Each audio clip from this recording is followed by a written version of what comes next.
What is up, William Walgum? What's up, Kev? How you doing? Dude, I'm doing all right, man. You know, it's the middle of the week. We're sitting here like having a couple of drinks, talking about fantasy football. I mean, life can't be that bad, right? Dude, I think if you really 1,000 yard stare, we got it pretty good, right? Hell yeah, dude. So also, I'm just gonna address something real quick. Since you came in the league, your team name was called FML, like Fuck My Life, and then Yeah. you just got a big win in week 3, and you changed your name to Chasing Purdy Hawk. Chasing. Yeah. Well, you changed it. Yeah. So, I mean, does that mean like you're ready? Like you're over the fuck my life shit. You're ready for bigger things now. So no, so like I'm a poor drafter, and just so everyone knows, besides the few people I talk to, huge Notre Dame fan. Nearly took Kyron Williams with my last pick, and then I was so hammered after the game, I said, "Go with your head, not your heart," and it fucked me like hard. So fuck my head. But everybody else, everybody's got good names, and fuck my life was mainly based off taking a team that was 0 and whatever the fuck. No doubt. So I just decided to take 3 of my key players, give them their just due, and it just so happened they came out in that order. Yeah, I dig it. I dig it. Well, listen, we can dive into that shit, but tonight we're here to talk about some other shit. It's we've discussed now that you can use free agent money for trades. It opens up a whole fucking box of what we can be doing in this league. And we can be using that money to make trades. We can do a lot of stuff, but the topic came up in a poll. Should we be able to roll this money over to next season? And that's where it's like we've kind of like hit some like obstacles. Not everybody knows what that's about. Some people think that's fucking crazy. Some people think that's awesome. We should do it. And I think that like I told everyone where I stand on it, but I obviously need some support if that's going to happen. And where do you lie on that side of the fence? So in the group chat, I think it was pretty clear. And I'm not going to lie, like I thought it was a no-brainer roll over the money, right? So when you put the vote out, and the vote was, last I saw, was 5-4, I was pretty much taken aback. Like I was honestly shocked. So I knew that I had blind spots. Like I knew I was missing part of the equation, which is pretty common, right? So I started to reach out to a couple people and try to learn what my blind spots were and why it was such a no-brainer. And honestly, I learned a ton, right? There were some perspectives that I never thought about, and that really the big ones were the two big ones were there was no guidelines. It was almost like we were open, like you said, Pandora's box without any guardrails, as well as the perception that maybe the rich could get richer. If someone's doing really well, maybe they don't have to do it and they just keep stacking money. Exactly. And I never thought about those two things, and it completely changed my view and really made me think about some guardrails and some limits that we could put on it to try to get everybody on board. Okay.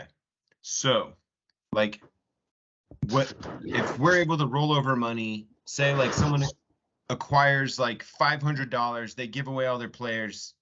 I mean, and then you're going to next season. What does that look like? You got all this money. All right. So after talking to a few people and talking to some people that weren't for it initially, right? That really helped me kind of focus my vision. Okay. I get where they're coming at, right? And one of the first thing that came up was a hard cap. Cap, right? Yep. I get it. And after talking, $200 hard cap.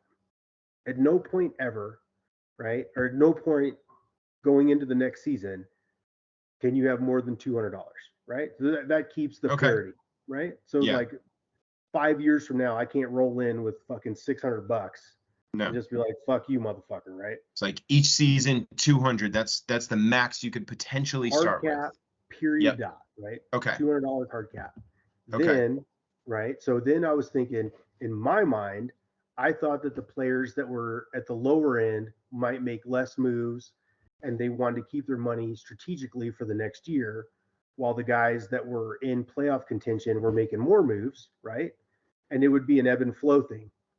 Well, when it was presented that maybe if you're doing really well and you don't have to make moves, you're winning and you don't the rich get richer, right? I was like, Yeah. oh, I never thought of that. It was enlightening. So to do that, not only do you have a $200 cap, but at the end of the season, you get 80 cents on the dollar, right? So you can't just tank to keep your money. You're going to lose take some. a hit. Yeah. You're going to take a So hit. Yeah. if for some reason you don't decide to make any trade at all, whether you're winning every game or you've lost every game, you're only going to carry over $80 if you have 100 in your bank. So 80 Okay. cents on the dollar, or 80%, right? So there is a hit for not making moves or whatnot. And so that hit would potentially just take place at the date that we say is the end of the season, which could be right after the Super Bowl. Whatever you got after the Super Bowl, immediate 80% hit. That's in my mind, the way I see it is the day after the Super Bowl, right? Whatever you have in your FAF money, you get 80% of that, right? And then I'm open for discussion. In my mind, you have 80% of your FAF money, and then at maybe either the start of the season or the day we declare keepers, you get your $100 for the next season, right? So in the off season, just in the off season until that date, if I don't make any moves and the season ends, so I have 80 FAF dollars. I have 80 FAF dollars to trade until start of season or keepers declared, whenever we want to give everyone their $100 for the next season. Or what if hypothetically somewhere in the off season, it's like the start of, it could be April, whatever. Now you already get the money of going into next season. No? I'm down. I'm open to the day after the Super Bowl. You get your $100 for the next year, and if you trade it all away and have no FAF money for the next season, way to go, GM. I hope your team's amazing. Yeah, like I'm open. I think that's wide open. It is what it is. But for this year, right? The day the Super Bowl ends, 80% carries over, right? Yep. And when we want to introduce that 100 for the next year, I'm open, whether it's the day after the Super Bowl, the first day of the season, or whatever, right? Okay. But that's going to induce trading, and it's going to change the strategic moves for people that suck at drafting, right? Like, so it just adds another element, right? Okay, so speaking of another element, so say the playoffs start this season, and like right now as it stands, if you're not in the playoffs, you can't actually put money on a waiver. Like if you want a dude and it's playoffs time, it's like you're not in the playoffs. You don't get to put any money on that. But now that we got money in play, and this money can potentially get you a guy that could go next year, why should those non-playoff teams not get the same shot at getting a player during the playoffs? So then maybe we have to open that up then during the playoffs, especially because these guys who aren't in the playoffs, they are still now playing for either not getting last place or, the losers bracket money. So now we have to allow anybody with money to get any pick in the playoffs. Yes. So here's the deal. If you're either way, right? Especially if we're going to eliminate FAF money at the end of the year, and I have $50 FAF money in week 15 per se, right? And you have 10, and my team sucks because my team sucks, right? And your team's in the playoffs, and guess what? Something happens. And no matter whether it's a decent player or a great player comes out of nowhere, I don't want to be the toilet bowl. I don't want to finish last, right? And you want to keep winning. And I put $25 on him, and you put 5 because you put 10 and I put 50. We put our maxes. If I'm going to lose my money at the end of the season, it's not fair that I don't get that player. Because what if that player turns into a keeper, or that player keeps me out of the toilet bowl? Or, I mean, it's just if you're going to take my money at the end of the season, if my $50 are going to disappear, then we have to have a level playing field at every player at every week. Everybody should have that shot. And maybe if there's a tiebreaker, maybe during the playoffs, it can go to the playoff team if both people bid $10. I would say I think that's fair. If you're in the playoffs and I'm not, and we both bid the same amount, the playoff team gets the push. I think that's completely fair, right? I have no problem with that. Like, just as if right now, if you bet $10 on Joe Schmo and I bet $10 on Joe Schmo, right? Yeah. The lowest rank in my mind, whoever's in last place should get them because they fucking suck and need help. And I say that because I fucking suck and need help, right? So there's a little bit of, I'm being honest, right? But it's one of those things. So for me, if you eliminate the FAF money at the end of the season, then every player is wide open till the end. And you know what's going to happen? Because that's the only fair thing to do. And if I have $50 and you have $10 and it's the fucking playoffs, I'm going to spend my money because I'm going to lose it. And you know what it's going to do? It's going to fuck people, right? But guess what? If my money rolls over to next year, like, and I know I'm not in the playoffs, I'm not going to spend $50 on Joe Blow. I might try to spend 20 because I don't want to end in the toilet bowl. Totally. But you know what I mean? Like, it's going to work itself out. If you think that you can avoid the toilet bowl without spending 20, you might do that in order to keep 20 in there, but also, not lose. If you obviously don't want to lose, but if you can spend a little bit to like not lose whatever, but also save some, there's some advantage to that. Maybe you take a little hit. That's fine. Okay. Well, not only that too, but we're not just like, besides free agency, right? If Will knows that my team sucks, and at the end of the year, I'm going to lose 20 cents on the dollar of my FAF money, there's a good chance that Will might be trying to make some trades at the end of the year to induce trades, and whether they're good, bad, whatever, who gives a fuck? But you might see like, oh, I'm going to lose 15 FAF dollars on February 2nd or 15th or whatever the fuck. Yeah. Like, you might see me trying to make some fucking plays, right? It's just going to induce movement. Yeah. And it's also, you know what I mean? I'm not going to, otherwise I'm going to spend $50 on the third string fucking running back that could help you with 8 points that I don't really care about. Right. So, okay. So now we go in the off season, say a couple things. One, say somebody has some extra money and they want to spend it on a team that maybe won the championship. And so they take all this extra money from other teams buying their players. And now maybe they're sitting there at $300. But then if you have a cap at 200, once the season starts, that's like, you either have to take that money, but then re-spend it, or you just lose it because 200's the cap. Start 200's the cap, right? So the day after the Super Bowl, whatever's in your fucking FAF account gets cut by 20%, right? Yep. And then I'm open for discussion on when to introduce the $100 for the next year, right? Yeah, that's like, fair enough. I would love to hear dissenting views and open, like, I'm wide open. However, if, like you said, if I've accumulated all this money through trades or whatever the shit, and I have $300 FAF money, I'm obviously going to be trying to trade it because I know that on whatever we do, and I think whether it's draft day, I think personally, I think the end of the draft, if somehow I accumulate 300 FAF dollars in the off season, right? Yeah.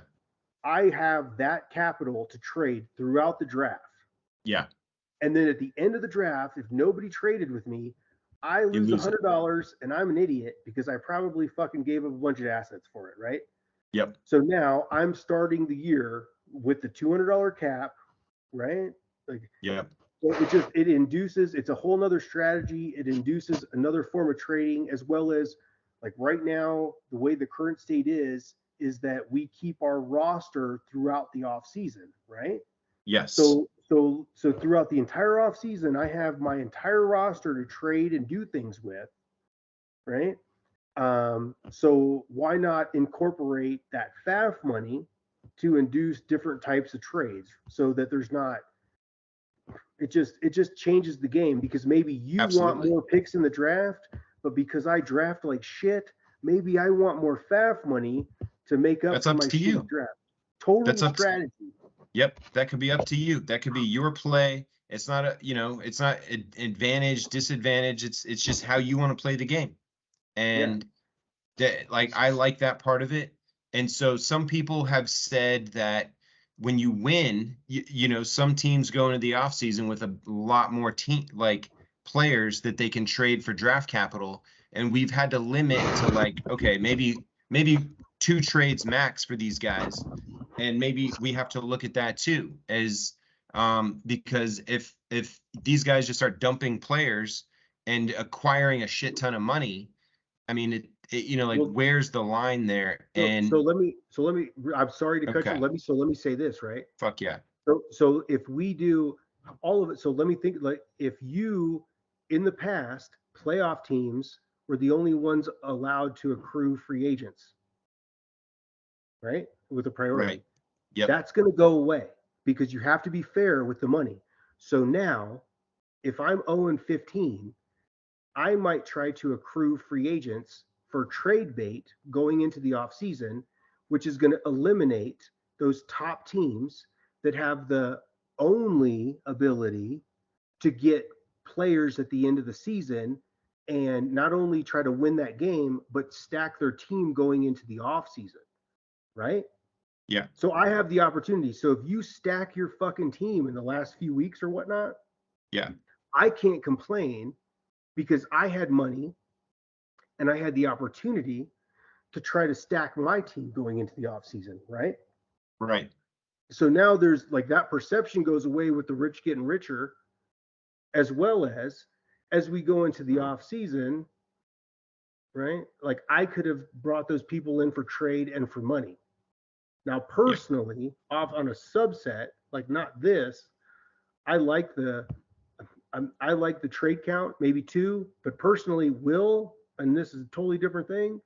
Like at the end of the season, when the season ends, your roster goes to 5 people, and that's who you can fucking trade. just pick top 5, just cut out the riffraff. That's it. Boom, There's only 5 boom, people on your roster, boom, and like you're just gonna have to get it dialed in as it gets closer. boom. And yeah, 2 of those are your keepers, unless you trade for somebody. But yeah, instead of having fucking 13 people to trade or whatever the fuck, guess what?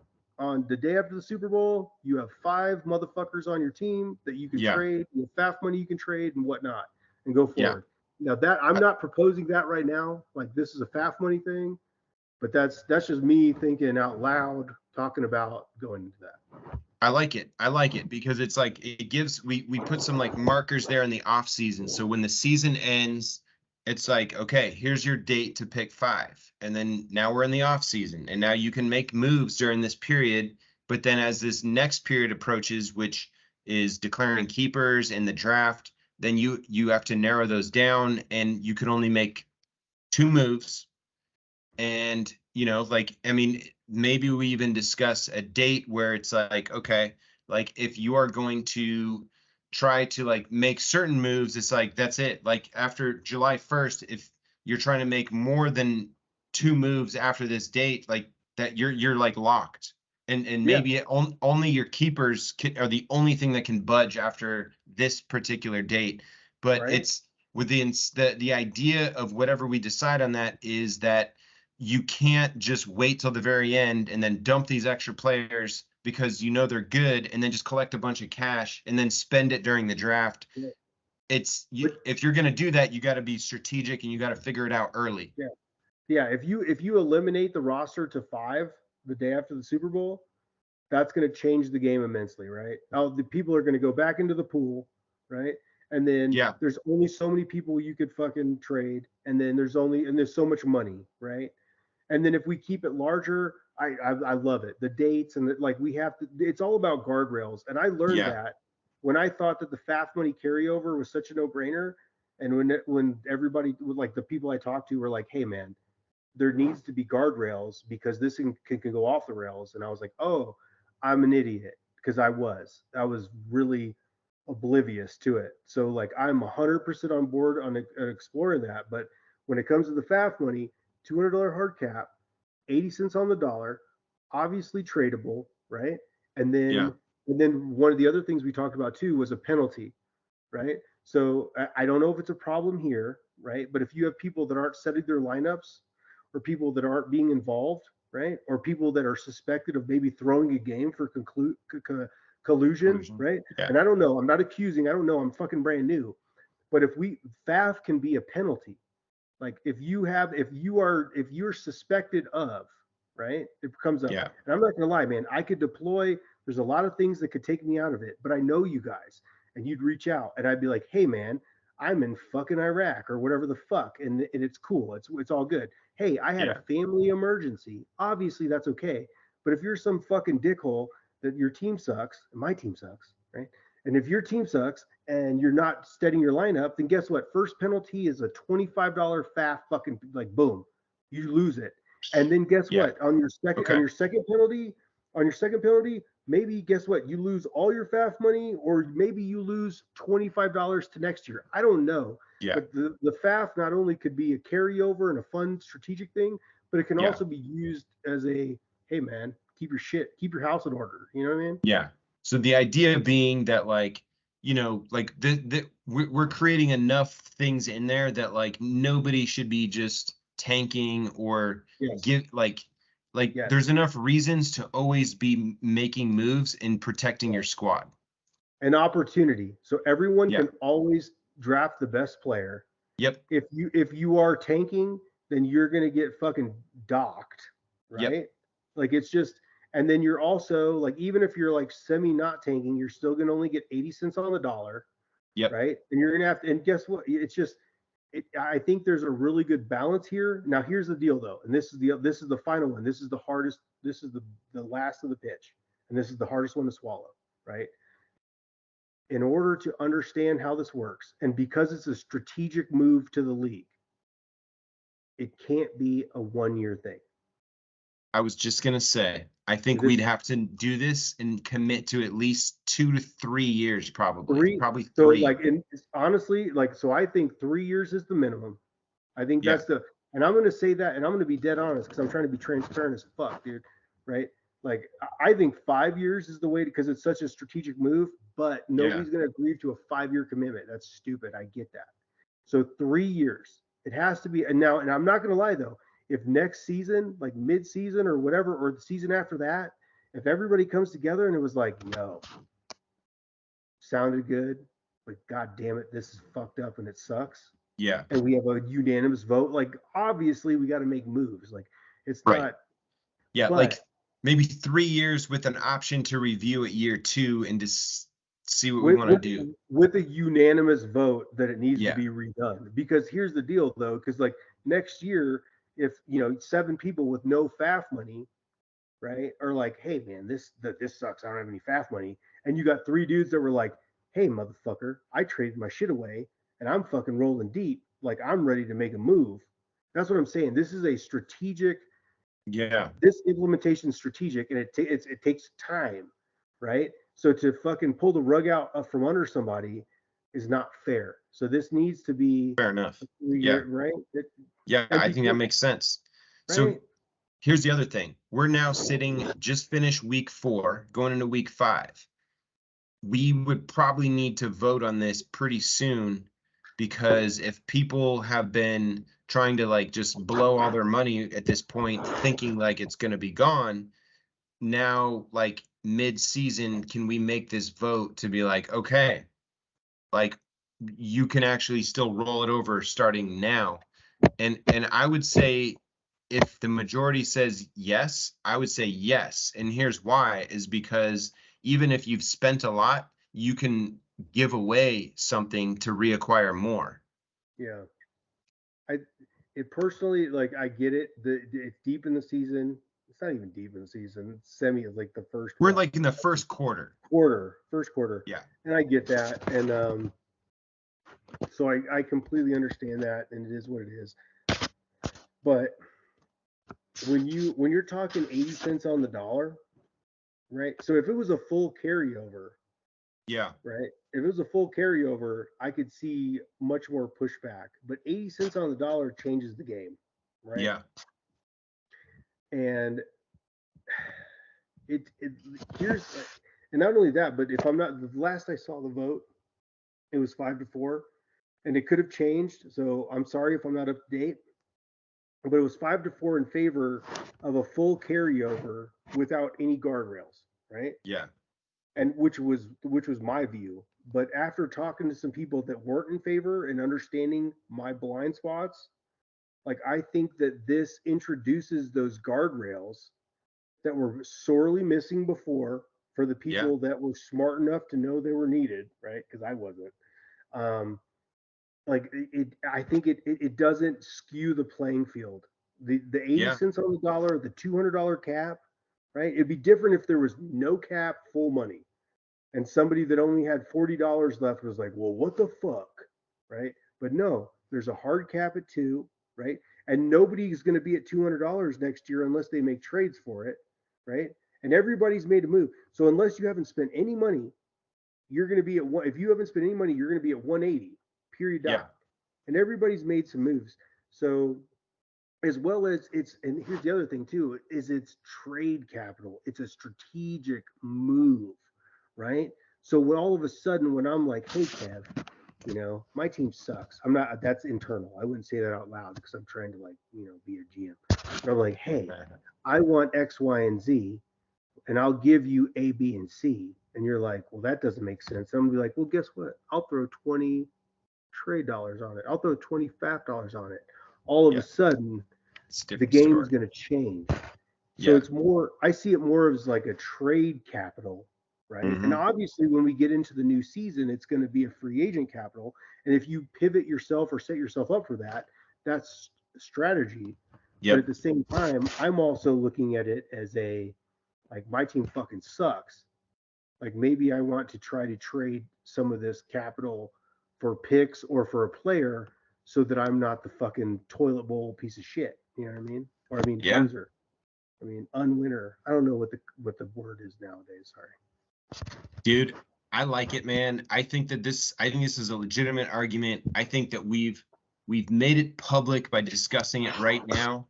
And I think that I think we just see what happens. I think we do another vote of some capacity, like we have a vote, but just like another vote to reassure, like, let's do this. Like, let's like start it right now and see where everyone stands. I think that we've made some good points. And if there's areas that we're missing or whatever, like we'll just say, like, let's bring it up. You know, if there's some areas that we need to hash out in the off season, specific dates, whatever, we'll talk about it. But the biggest concept is, should we be able to roll it over? If that's a yes or a no, if that's a yes, we'll figure out the details. That's the next step. The first step is, should we be able to roll it over? And I would say yes. I think you've made a lot of good points on why we should. And I don't know.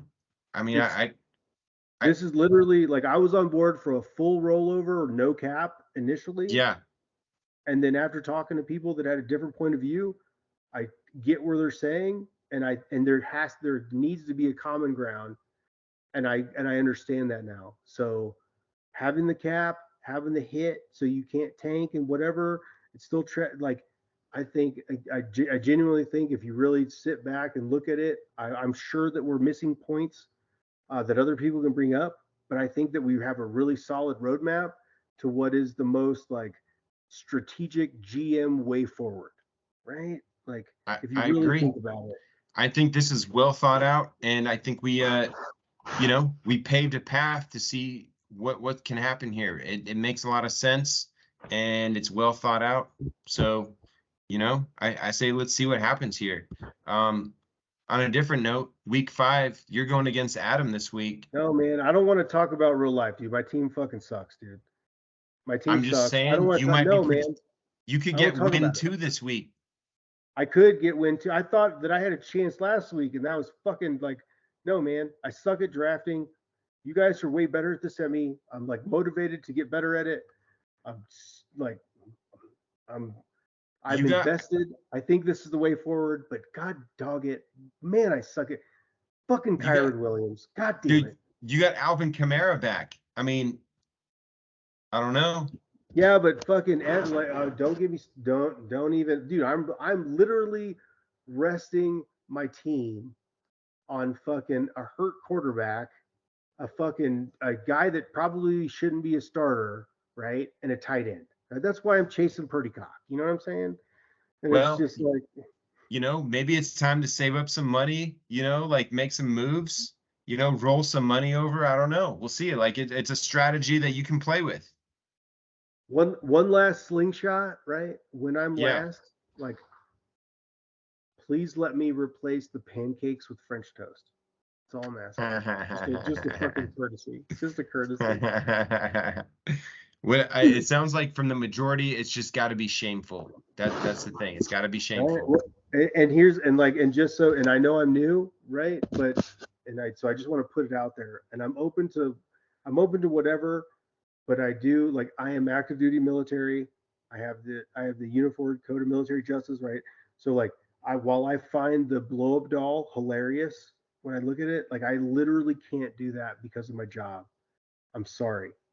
Fair enough. Like, it is what it is. I've got 2.5 years left. So like, I get shameful, I get embarrassing, I'm down for it, but I can't vote for someone to do something that I couldn't do. Right.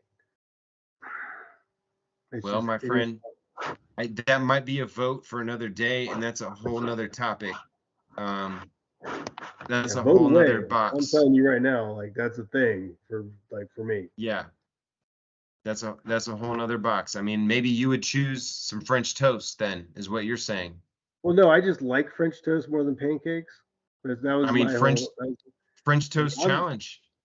Dude, I'm down. Like, I'm wide open. I know, guys, I've listened to the guys talk about other stuff, and I think it's hilarious. And I'm like, the minute I'm no longer in the military, the door was wide open. But I just don't want to.